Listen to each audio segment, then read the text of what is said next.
Hello, everyone. Welcome to Building Better Communities Through Local Value Chains. I'm Trish Belmore from Greater Wabash Food Council, and we're going to talk a bit today about sustainability, health, and prosperity through local action. So who we are is originally Ginn Farms Corp., the 501c3 of our organization, and we are doing business as Greater Wabash Food Council in southeastern Illinois. We are governed by a board of directors and a CPA that looks out for us. Our work has been with introducing SNAP at the farmers markets, helping bring farm to school activities to the region in 10 school districts. And right now also in the process of launching a position for donor development so that we can move away from being so dependent on grants. So for our work in the schools, we were supporting a Harvest of the Month program that allows us to bring a seasonally available product into the schools, and we were in 16 school cafeterias, K through 12 school cafeterias in our 6 counties, about 3,000 trays most months in over 9 months of the year. So that was pretty fun. And that was about almost 3,000 pounds of local food delivered into the schools. And that drove $10,500 directly into our regional food economy, because when small businesses earn a dollar, they say 87 cents of that dollar goes back into the local economy because that small business owner spends money in the community getting their car fixed, or going out to eat at a local restaurant, or buying dance lessons for their children, and so that money stays close. We also, notable number were 7 different farms that supplied the food, and it was picked usually the morning of, maybe the day before, so that it really had that high nutrition density in those products. And we did that with the funding support from a USDA grant funded through the Great Lakes School Food Innovation Hub, and then also with some local Illinois dollars for local food for schools.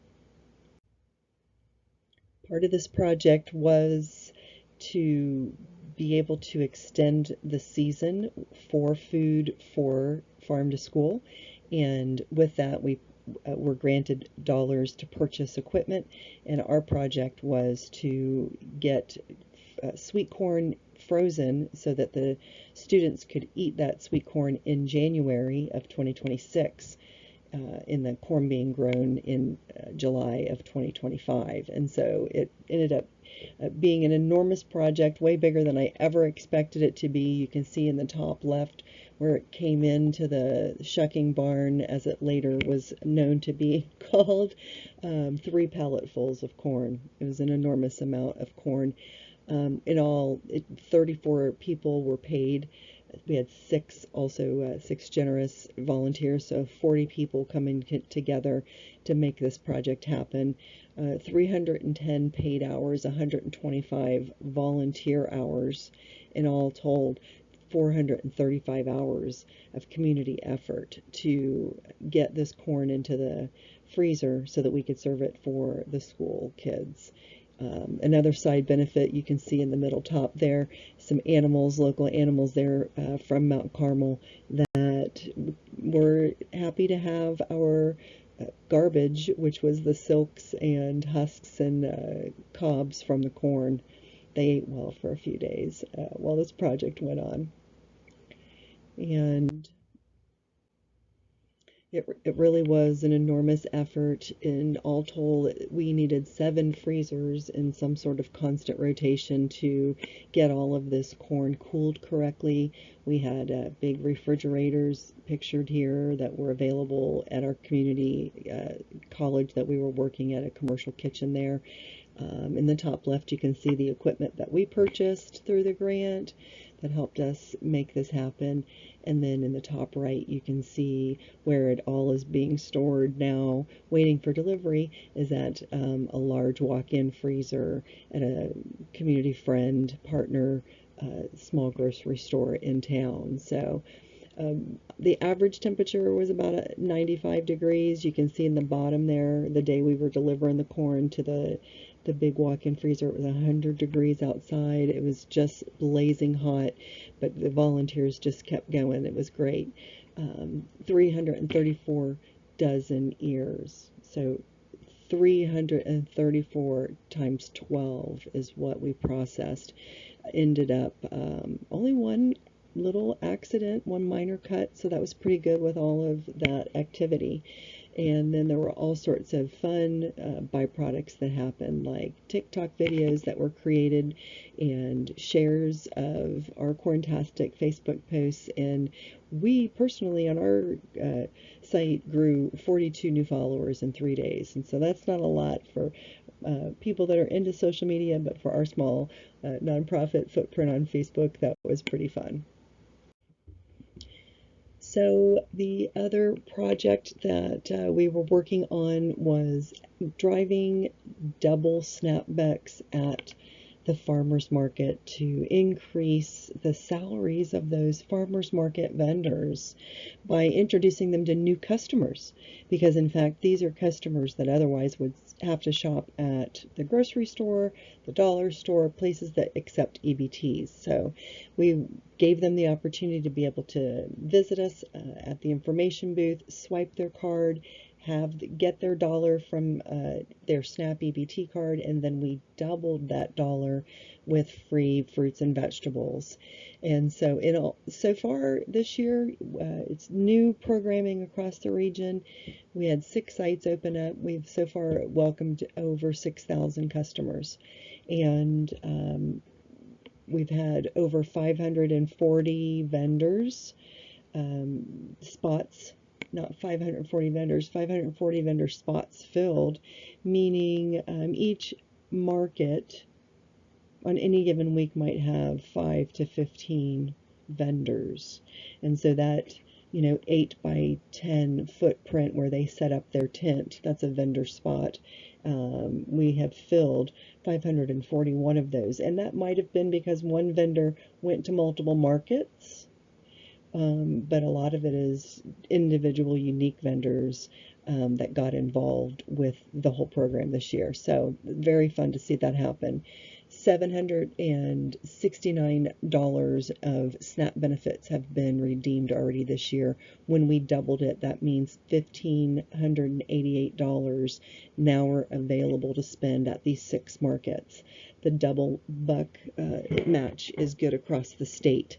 And so that's a great link for the community as well. So far we've redeemed 1,143 total dollars in the program this year, and those are dollars that the farmer otherwise never would have had access to collect. So $55,000 we received in support from the Illinois nonprofit experimental station to do this, and they're doing this at 130 sites across the state.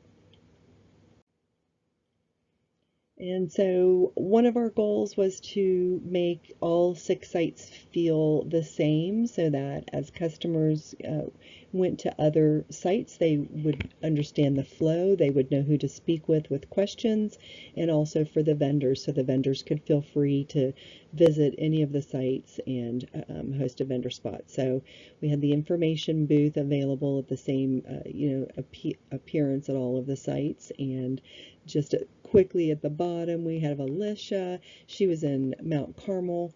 Jill over in Carmi. We have Miss Patty here in West Salem. And Karen came in to help with Grayville. In the middle, out in Olney, running those gigantic 300 people attendance markets at the Olney Bower Park is Miss Jessica. And then in Fairfield we had Samantha Smith. And the final resource that helped provide funding for our efforts this year was with Faith in Place. And we were able to plant 150 trees with Sunnybrook Gardens in Carmi. And the point of this was a conservation element as well as a food insecurity element. But at the edge of their farm, you can see at the top there, with the picture with the tractor, this berm on the other side of it where a subdivision has since been built, and every time it rains, their topsoil ends up in the subdivision folks' backyard, and neither party is very happy about it. And so they were very excited to learn about the opportunity to qualify for this grant, and we got those funds diverted to that family so that this third generation farm can continue to operate. So they were already caring for, I don't know, 100 trees, I believe, and they had the space to plant them. And in about 3 years, it's going to increase their production so much that they will be able to provide peaches for the farm to school efforts and other large institutional customers that we'll be working to find. So, our future plans, certainly we want to have a centralized food hub. We're projecting the name Green Link Hub to indicate this gathering point of where food can be gathered together and provided some sort of light processing, whether it's washing or sorting, chopping, shredding, and then packaging it and preparing it for delivery to satellites around the community. And those satellites then will be distributing to end users, the customers, the eaters, if you will. And we also want to be providing access to a community kitchen. We know that we want to have a processing facility. We know that we want to offer all sorts of value-added production equipment that help farmers preserve the harvest, because when the farmers have food that they can still sell in the winter, it really helps that local value chain maintain its ability, to keep going, because the customer can continue to purchase all year long. So looking at how we can help them with bottling lines and freezing equipment and dehydrating equipment and all of those sort of things. Also, efforts that we want to foster in the community are educational opportunities that share sustainable information with folks about new technology and environmental stewardships. So with that, we want to be connecting folks with ideas like indoor vertical growing techniques and trellis systems that extend for 3 seasons, your growing opportunity. Concepts like agrovoltaics that encourage companion planting instead of using solar or agriculture. How do you do that in tandem with the same acre of dirt? And then also looking at agroforestry basics of how you work with what the natural landscape provides and use the trees for windbreaks and soil erosion and maintain your waterways in a healthy way and plant row crops where it's available, but also leaving space for other crops so that you're not monocropping, and those sort of things that keep that biodiversity in the region. Those are important concepts and conversations to have. And then finally, We want to be a hub for that environmental stewardship that considers recycling and composting and restoring blighted areas in the region. So there are some communities, maybe two or three, that have very limited recycling in our region. So we want to be champions of that and seek massive amounts of funding to launch the infrastructure that will be needed to help the 6 counties have that kind of a sustainable recycling program and centralized location for it.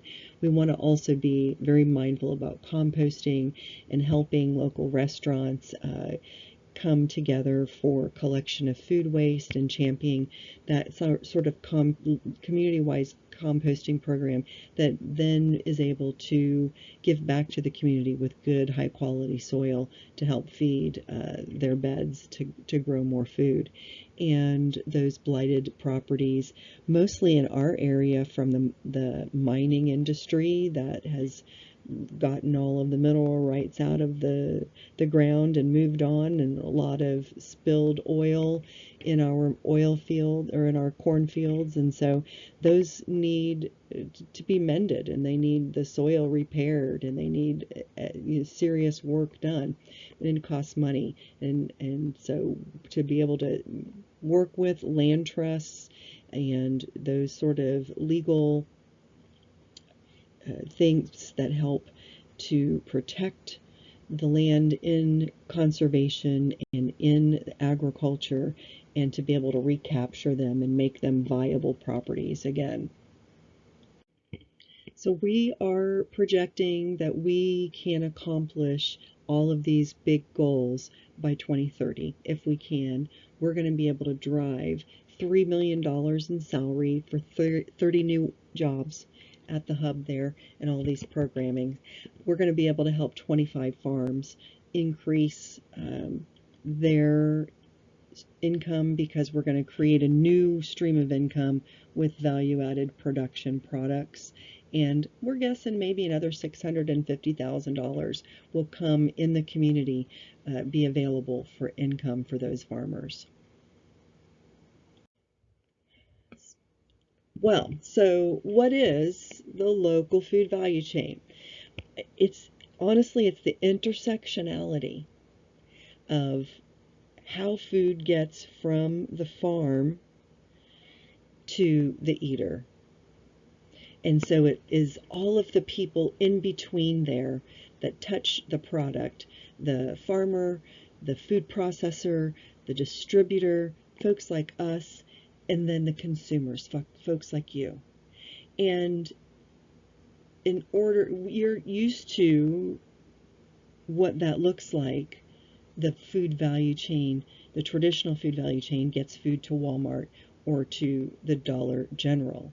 And so those organizations have had a couple of hundred years of developing infrastructure and strategies to distribute food.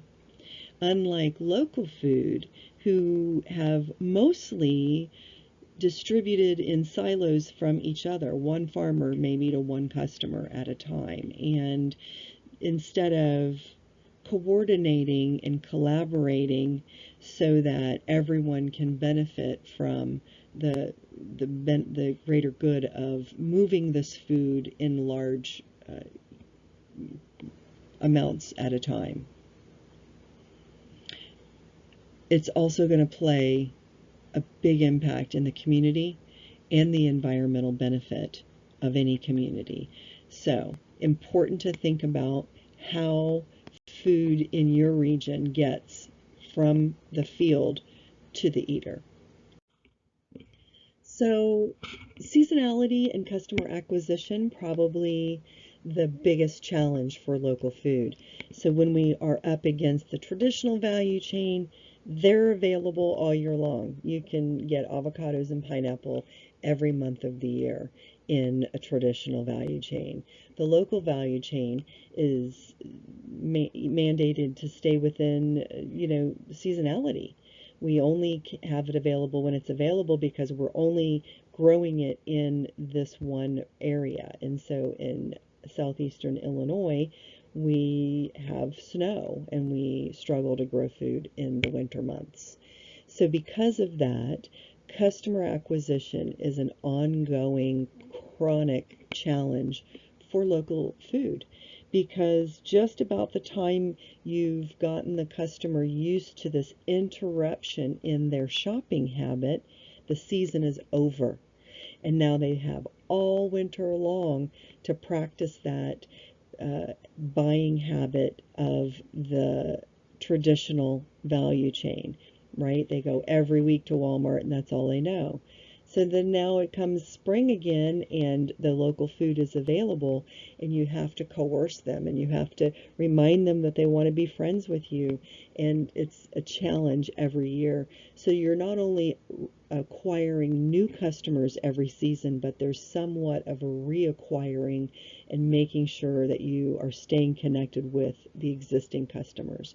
So the best way we do that, fix that problem, is through bringing value-added production to the region, like we talked about with the food hub, giving those farmers the opportunity to extend their season so the customers can continue to shop even through the winter because there are still so many items available.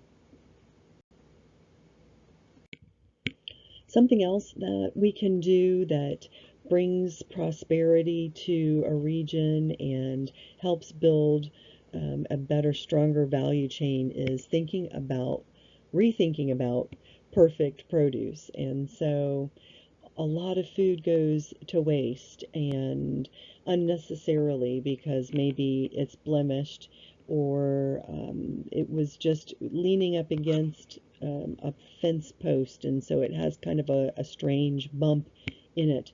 And honestly, aren't you going to probably chop it up and put it in something anyway? Does it have to be exactly perfect every single time?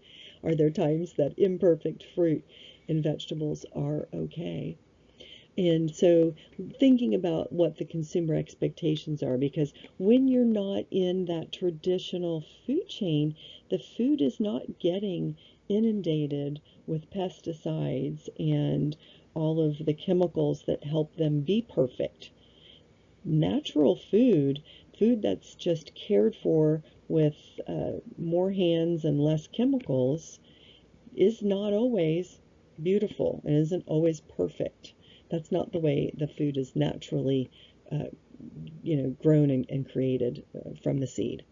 So being aware of how food waste can tie to appearance is something as a community that it's important to think about those solutions. And are there ways that we can collect food waste to feed animals, like we showed you in Corn Days? Are there ways that you can reduce the food waste because you lessen your concern about what perfect produce looks like? Reducing food miles for me personally is a goal for the organization in a sustainable mindset. I struggle to spend more than 2 hours one way going to pick up food to serve the end user. At that point, it seems like there should be someone in their area that can service them. It's a lot of miles spent when an avocado is grown in Mexico that's then shipped to California and then shipped all the way across the country. And so reducing those food miles means that a huge environmental impact when you're buying it local and closer. And more importantly, is that food is oftentimes picked 1 day or 2 days ago and is going to be more nutrient dense. They already know the science shows that every day that food, after it's been picked, the nutritional density is decreasing. So those are two other things that are important in sustainable communities and in healthy communities. And, so finally, really pollinator friendly farming is probably the most sustainable thing that you can do in encouraging young beekeepers to enter the industry and to help build infrastructure that the beekeepers that are in your area have access to the value-added production equipment that they need, the honey slingers and access to group buying of discount bottles and all of those things that help their margins increase. Because the importance of bees obviously is going to continue to pollinate things. It really helps with biodiversity, which is something we really need the most for sustainable ecosystems. And with natural farming practices, the honeybees have healthy food and they can flourish. And so we're back here at the concept of intersectionality, of how food really is the nexus of all aspects of what's happening in a community. And so the data's there. We already know that when you eat healthy food, you can live a healthy life. And when you eat unhealthy food, highly processed, full of sugars and high saturated fats, you are going to be unhealthy. We also know that when you're healthy, that you're more likely to participate in the economic development of your community by going to work and being able to be a good employee for the company because you feel good if you're healthy. Or maybe you'll be creative and be able to create a job. And so we know those types of things happen when people have access to good, healthy food. And we know that in general, that the more healthy people in a community, the higher those numbers are, the more well-being that community has a sense of well-being, and they feel prosperous on other levels besides just the financial gain. Well, so a lot of information we've talked about in this 25 minutes. Want to pause a bit, slow down just a minute, and have a moment to reflect. And so as you consider heading back, to your hometown and wanting to be part of some of this change in your community, start with some of these questions. What is working in your community? What part of the food system works in your community? What part of the healthcare works in your area? Do you have access to grocery stores that have plenty of fresh food or not? What's not working in your community? Where are the gaps? Where are the pieces of the puzzle that you're saying, gosh, we've got 3 places in town that we could go get coffee, but nobody's baking fresh donuts in the morning? What are the pieces of the puzzle that are missing in your community? And then think about how that could intersect with local food, the local food system. So could you be the solution to one of those gaps in the local food system? That's the question at hand today. So now that you've thought about some of the gaps in your local value chain at home, let me give you some ideas of things you can do, that immediate action that you can help make a difference. And probably the easiest way to enter is by finding and supporting a local farmer's market, local farmer, or a food co-op. And by support, I mean spend money there.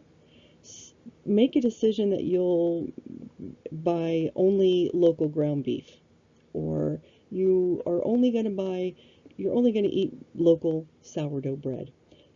Who are those local farmers, ranchers, growers, artisans that are making food in your backyard? You could volunteer at a market or at a garden and help them get food on the shelf or get food out of the ground or whatever their needs are. You can be an advocate for food access in your town.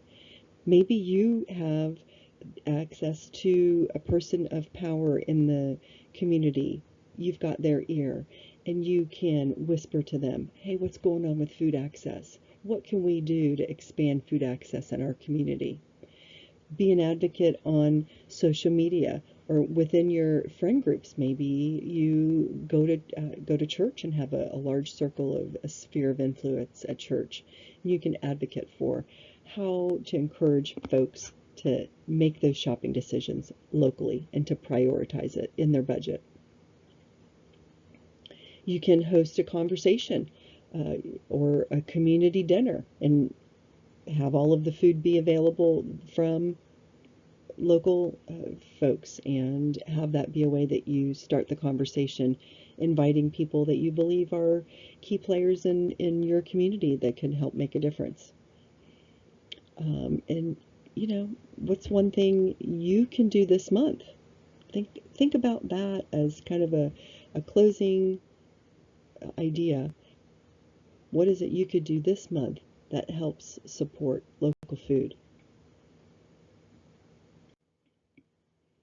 And that brings us to the end.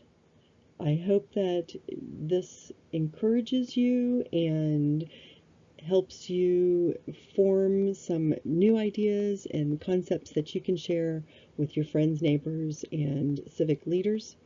I'm Trish Belmore from Greater Wabash Food Council. Appreciate you listening today. Feel free to reach out. Be happy to talk with you about how you can become part of our local value chain that we're building in the Greater Wabash region.